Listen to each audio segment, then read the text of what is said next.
West Hill United is a progressive spiritual community where how you live is more important than what you believe. West Hill United is a people, a place, an idea. We are a community living out of a progressive faith, striving to make a positive difference in our own lives, the lives of others, and the world. Join us Sundays at 10:30 a.m. or connect with us at any time.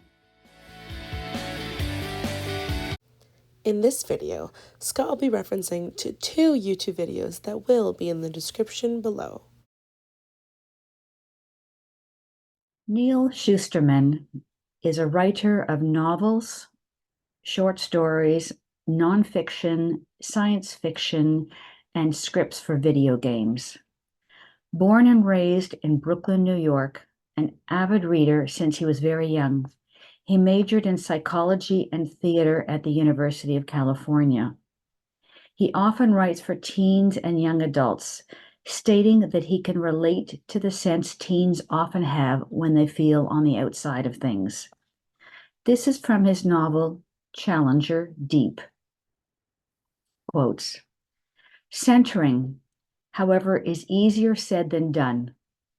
This I learned from a ceramics class I once took. The teacher made throwing a pot look easy, but the thing is, it takes a lot of precision and skill. You slam the ball of clay down in the absolute center of the pottery wheel, and with steady hands, you push your thumb into the middle of it, spreading it wider a fraction of an inch at a time. But every single time I tried to do it, I only got so far before my pot warped out of balance, and every attempt to fix it just made it worse, until the lip shredded, the sides collapsed, and I was left with what the teacher called a mystery ashtray, which got hurled back into the clay bucket." So what happens when your universe begins to get off balance and you don't have any experience with bringing it back to center? All you can do is fight a losing battle, waiting for those walls to collapse and your life to become one huge mystery ashtray. If we could have the second slide, please.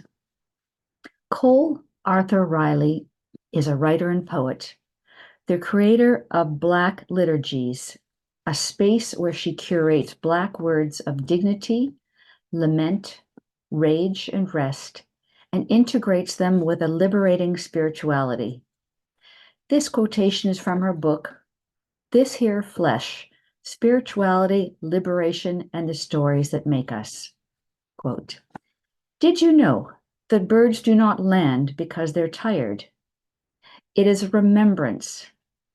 They know and have always known that the liberation depends on their ability to recall the ground." If we could have the third slide, please. The speaker, consultant, coach, and author, Prem Jagyasi, offers another natural metaphor.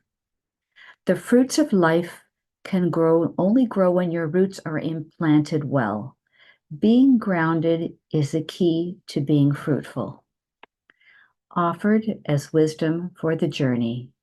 May we walk in its sides. Thank you, Florence. This is beautifully read.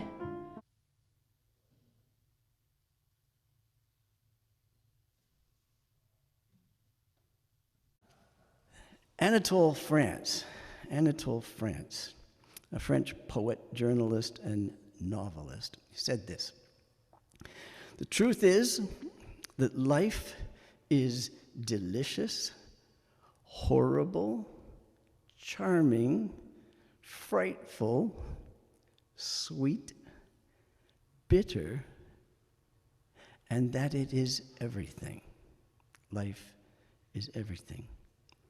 And I wanted to insert the idea of groundedness and coming home into that idea of the mixture of life, always the mixture of life, in one of your days, in one of your weeks, and in your whole life, the mixture of the ups, the downs, the delicious, the horrible, the charming, the frightful, the sweet, the bitter, and that is everything we have, which is this life.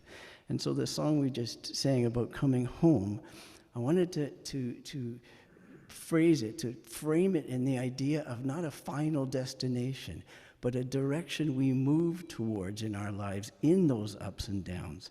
And you hear a lot of this. You can search being grounded on the web and find many, many, many healthy websites about emotional grounding, about psychological grounding.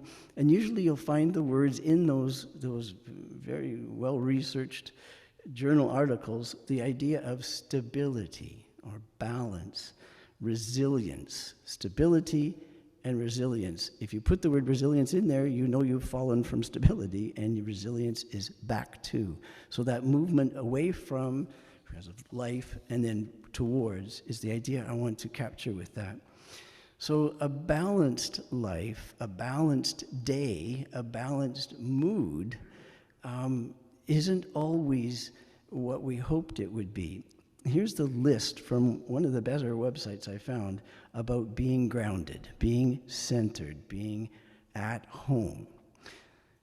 Present focused, focused on the present. Self-aware, no matter how much bravery that takes. Emotionally reasonably stable. Well connected to your environment. Clarity of thought. Emotional resilience, and a sense of inner tranquility or peace. I think all of us have had times like that, and all of us have had times when it wasn't like that. They say that the benefits of being grounded, of being stable, of being emotionally centered, is physically healthy for us, very physically healthy for us, because we're learning more and more about how attached we are inside, that what your body and your mind are connected. And so I wanted to also bring out the idea of being at home in that mixture of life. And what we often start our grounded section is by saying we're grounded in the interconnectedness of life, which we can't escape. We can't escape the fact that life impacts us, the weather, other people's choices, our own body affect us beyond what we would want. We're affected by, and that we affect, that my choices, my choice of where to go, of what to say, of what to eat, of to turn the lights off, to change the water, whatever that is, has an impact somewhere, big or small. And so knowing my connection to this big life, this big, beautiful, difficult life, the idea of coming home to that idea, I'm part of this web. Whatever else isn't working in my life, and there could be many things. It could be your body letting you down. It could be your brain letting you down. It could be everyone you trust letting you down. But that idea of I'm at home with myself because I know my values, I know what direction I want to be moving in, and I'm patient with myself getting there. And so the idea not of being at home all the time, but of coming back home, of regrounding, which is hopefully what we do here together and share a time of, yes, that's the stable thing. My values are my stability. I do believe that they're true and right and good. And so regrounding and re-coming home and coming home again and back home again. There's a group called VOCAS 8. There's 8 of them. And if I could ask for the first PowerPoint picture, this is them casually dressed. And the next picture is when they get fancy and perform. I remember choosing both those slides. At the moment, I can't remember why. I wanted to show you both, but they have their casual and they're fancy too. And they have a song that I want to play for you now. It's by Stephen Paulus, and it's called "The Road Home." The Road Home. Exquisite singing. I actually, when I was preparing this, almost pictured some of you just drowsing off, falling asleep, listening to tender tones of that. Sometimes on a video it's a little hard to understand some of the words, but if you picked up on it, kept doing it, I find a road that will lead me home. I will help lead you home, that idea of being on the road. So I wanted to comfort us by saying, by imagining, by thinking what the word grounded and being at home, it does not mean, what it does not mean. And I wanted to do this because we have such a high idea of our ideals. But the first one, and if you could put the next PowerPoint picture on, and leave on just as long as you like, it is not, being grounded is not being happy. You can be happy and grounded, but they're not the same. And so it isn't happy. Now, Stephen Bruner is an American herbalist. He's a herbalist and a writer, and he wrote a book called The Lost Language of Plants. He is a distinguished natural philosopher, and he also wrote the book, very tellingly entitled Earth Grief, The Journey into and Through Ecological Loss. And he wrote this about not necessarily needing to be happy in order to feel grounded and balanced. This is what he said. Continually trying to look on the bright side interferes with our finding the wisdom that lies in the fruitful darkness. Continually trying to look on the bright side. Nothing wrong with looking on the bright side. It's very helpful. I heard somebody call somebody once toxically positive. It's just too positive. So Stephen Bruner is telling us that may interfere with our finding the wisdom that lies in the fruitful darkness. Not the despondent darkness, but the fruitful darkness. So being at home, being grounded in life, does not necessarily mean being happy. And that's good, because I am not always happy. I'm going to assume that you are not always happy. And that doesn't mean we're not grounded. Doesn't mean we're not coming home and centering in that home idea. The next picture is another author, and his wisdom reminded me that being grounded is also, it's not happy, and it's also not certain. It's also not being certain, being absolutely sure. James Hollis, who's pictured there, is an author, a psychoanalyst, a professor, and one of the world's most prolific Jungian thinkers. And he absorbs the ideas of Carl Jung, the psychiatrist, about listening and honoring to one's inner life, but being aware that there may be confusion in there. There may be uncertainty in there. And it takes courage to actually face the reality that you're confused and you don't know what to do next. And this is what he said. Learning to live with ambiguity is learning to live with how life really is, full of complexities and strange surprises.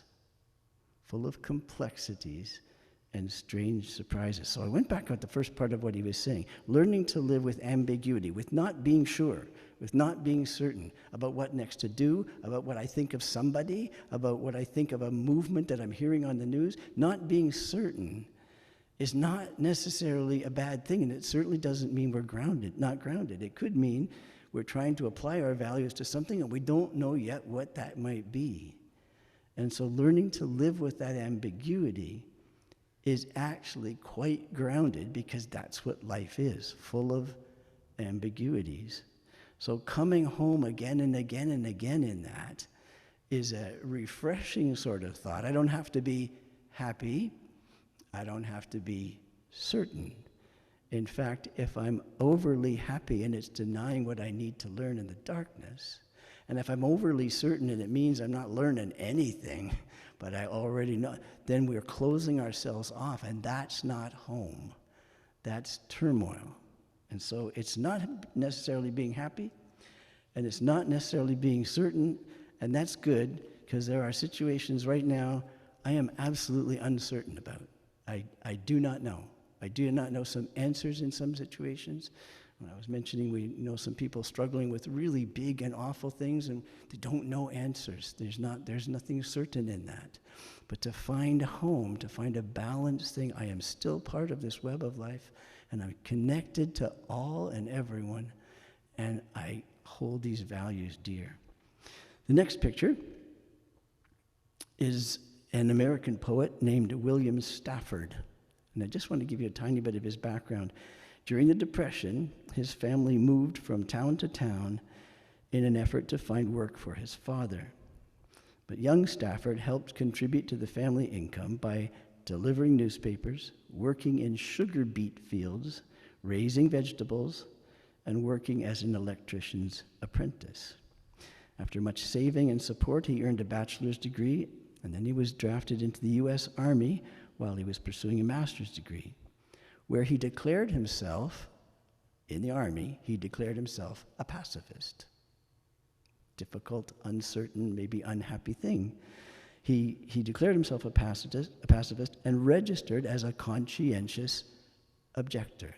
I object to the violence. I object to the destruction. I object to killing other human beings because we disagree, or we want their land, or we want what they have as a resource.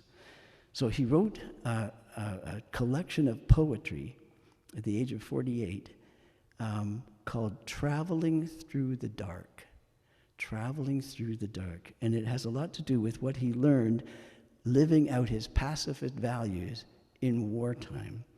Who agreed with him, who didn't agree with him, names he was called for being a pacifist, and you probably could imagine that if the values being hailed were courage and strength, and to say, but I'm looking for peace here, might have evinced some insulting remarks. But he wrote his book of poetry, and in this book he said, I have woven a parachute out of everything broken. I have woven a parachute out of everything broken. Again, acknowledging the broken, not necessarily happy, not necessarily certain. I'm weaving, I'm making something out of whatever I'm in, and whoever is with me into something, not a gold cup, not a war medal, but a parachute, so I can land softly within my own home. So, it's not about being perfect. It's not about being certain. It's not about being happy. And the last picture is not of the person I'm going to tell you about, but it was the closest picture I could find. Being grounded and at home is also not about winning or succeeding or being the best or getting the highest score. It's not about being unwilling to admit defeat, to be able to say, I lost, I failed, I stumbled, I made the mistake. At the start of his 4th Olympics, Kohei Uchimura, one of the most revered and beloved athletes in Japan, swung around the high bar and soared over it. I'm reading this beautiful description. Soared over it in his usual daring and dazzling way. But then his hands slipped during a fast, maybe too fast, pirouette, requiring intricate handwork, and the spectators gasped. He fell, landing on the mat with a loud smack that was likely to echo through Japan. The mistake during the men's qualifying event ended his hopes of winning a gold medal at his home Olympics in his own country. He did not qualify for the final, and he said he was stunned. He was stunned. But after his fall, he got up and he fist bumped all his teammates. If you're not familiar with a fist bump, that's a good thing. It could sound bad. It's just a pre-COVID, post-COVID way of saying, hello, I'm with you. So if he fist bumped every one of his teammates and walked out of the arena, silently passing a giant set of Olympic rings on the wall before disappearing under the stands. Later, he said he came back, I'm going to picture with a parachute. He came back, landed, and cheered on all his teammates. They were doing so well, he said, that it dawned on him, maybe the team doesn't even need me anymore. But he said he loved gymnastics so much and still had so many things to learn that he couldn't dare declare that he was retiring. So being grounded is also not being invincible. It's not being a constant winner or a constant success in everything. So if it's not necessarily being happy, it's not necessarily being certain, it's not necessarily being perfect, and not necessarily being invincible. And the big because under that, why that is so grounded to realize that, is because life, as we started with at Anatole France's comment, life has its bitter and its shaking. And I look at all of us, and there's been things in all of our lives that shook us to the ground and frightened us or saddened us deep to the core. So there will be unhappiness. So it doesn't make sense that grounded means happy. And there will be confusion and doubt. So it doesn't make sense that being grounded will be certain. And there will be problems. And so it doesn't make sense that groundedness is perfect. And there will be failures, our own and others close to us. And so it doesn't make sense that being grounded means necessarily being invincible, because life is a mixture. And so groundedness, if just to think of it this way, this is no magic dogmatic answer, it's just another way of thinking of things, that to be at home in the mixture, to be grounded in the mixture that is life, the mixture that is me, the mixture that is everyone I have anything to do with.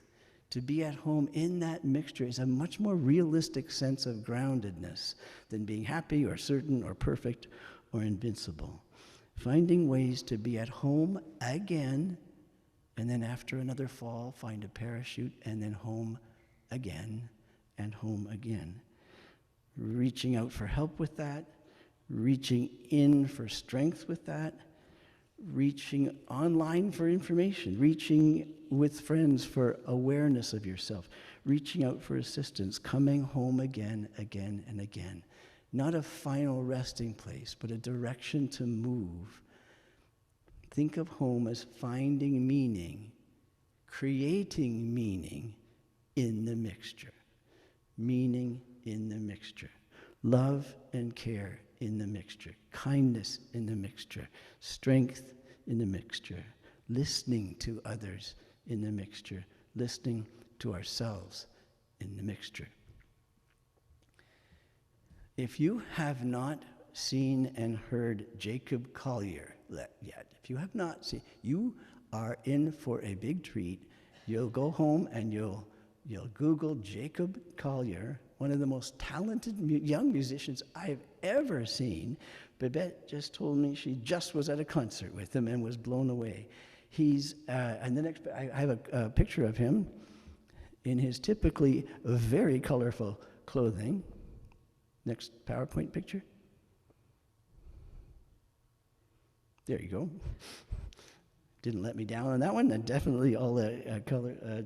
Jim, he's not wearing colored socks in this one, but yeah, he has all the colors there.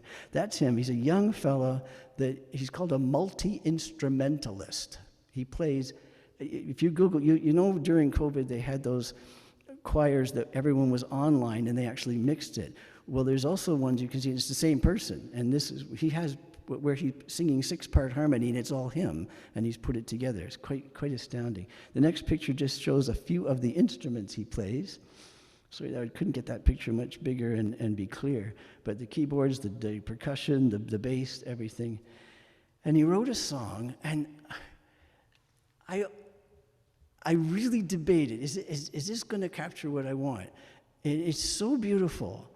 And I'm asking you to indulge this for a moment. It may not be a style of music you like. It may not be something you find tremendously meaningful, but the meaning he poured into this song, it's called Little Blue. Little Blue. I think, Babette, you heard it at the concert. It's a newer song of his, and it's about finding direction and solace in the difficult times, in moments of uncertainty. And he puts it very poetical. And it's based, Little Blue, was little figures his mother would make for him when he was very small. Little Blue. They were all called Little Blue. And he would cherish them, and they were a comfort to him and a solace and a steadying thing. They stood for his mother's love for him. And he carried that through his life. And he wrote this song that, using that as a metaphor of finding that steadiness in times of uncertainty, moving towards home, and that being home. When one is moving towards home, that is home. It was released in September 2023, intentionally arriving at a time when global events have heightened feelings of uncertainty and isolation among many. And I welcome you to listen to the song at home, but it was some of the comments under it that really struck me. I'll just share a few of them. So someone has listened to the song on YouTube, and then they've entered this comment in the chat. I'm living the hardest part of my life right now. So scary, so lonely, so much weight on my shoulders. I knew I need some support. I opened YouTube and saw this video you uploaded 2 minutes ago. I am changed. Another one. At age 84, I'm probably one of Jacob's oldest fans. I doubt that. I retain a vibrant curiosity about life, but I suffer from depression due to social isolation and, more recently, physical limitations. Discovering Jacob Collier's song just a couple of weeks ago has actually transformed my life. The song has become an elixir for me to be relished at least once daily. And this very poignant comment, I so much wanted to just lie down and die. I'll keep going. Thank you. When a song, when a place, when a piece of music and words can do that for someone. Another one. I'm at a place where I'm under so much pressure that it's hard to accept that I too can fail. When you sing, Jacob, when you sing, don't be afraid of the dark. You're going to find your way. It makes me feel alive and safe. I thank you from my heart. And finally, just about to close off, but wanted to say, Jacob, amidst all the noise and deceit and darkness, so let's call that the mixture. Amidst all the noise and deceit and darkness, there is hope, and there is joy, and there is warmth. Thank you. The song is called Little Blue. I invite you into the experience of this. He also has videos where he does what's called the audience choir. In the packed stadium, he divides into sections, gives them, you might have seen some things like that. He directs it. This little young guy directs this audience choir to the most amazing sounds. And this one, he's done actually, you would probably like this too. This song you're going to hear, he's done an animated version of. It's like a cartoon with also photographs in it. Brilliantly amazing. But this one I wanted you to see because there's other people singing with him, and he's directing them in this, and all he plays is a guitar.